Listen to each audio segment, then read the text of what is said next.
Summer na naman. Feeling ko, wala sa mood ang mga tao pag mainit.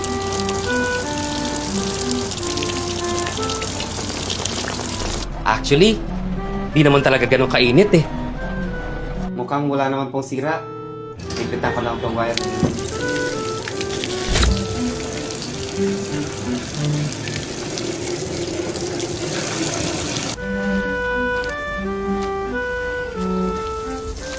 Oh, patapos ng lunch break. Hindi ka pa kakain?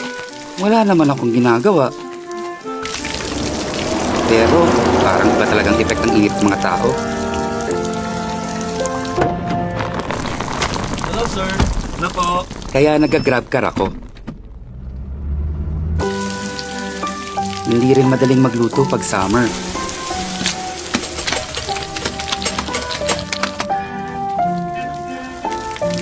So nagpapadeliver din ako sa GrabFood.